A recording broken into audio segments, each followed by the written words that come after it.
வணக்கம் நண்பர்களே. நான் ஒரு மலையாளி.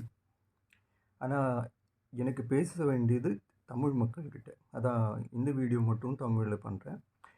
என்னோடய தமிழ் கொஞ்சம் மோசம், மன்னிச்சிடுங்க. ஒரே ஸ்டோரி வச்சு எவ்வளோ படம்டா பண்ணுறேன் தெரியாமல் தான் கேட்குறேன்.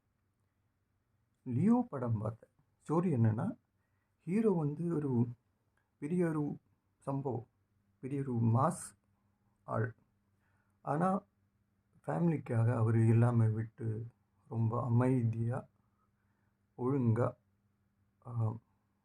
வாழ்கிறீங்க. ஆனால் இந்த பேட் பீப்புள் அவர் சாரி தே வில் ப்ரொவோகேட் இந்த ஹீரோ. அப்போது இந்த ஹீரோ மறுபடியும் அந்த மாஸ் ஹீரோவாக மாறி எல்லாரையும் கொல்லும். லியோட ஸ்டோரி தானே. அப்புறம் ஜெயிலர் பார்த்தேன், சேம் ஸ்டோரி தான். அதுக்கப்புறம் கமல்ஹாசனோட விக்ரம் பார்த்தேன், அகெயின் சேம் ஸ்டோரி. விடாமுயற்சி, அதே ஸ்டோரி. ரீசெண்டாக பார்த்தது குட் பேட் அக்லி, அதுக்கும் இந்த ஸ்டோரி தான். ஒரே ஸ்டோரியில் எவ்வளோ படம் பண்ணுவீங்க நீங்கள். ஆனால் ஒரு குட் திங் என்னென்னா, எல்லாமே ரொம்ப நல்ல படம். நானும் ரொம்ப ரசித்து பார்த்தேன். அங்கே கேரளாவில் புதுசாக எந்த ஸ்டோரி பண்ணலாம் அப்படி யோசிச்சுட்டே இருக்கேன்.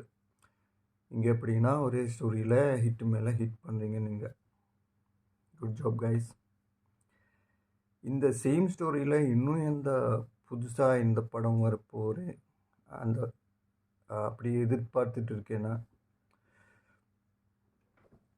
I am waiting.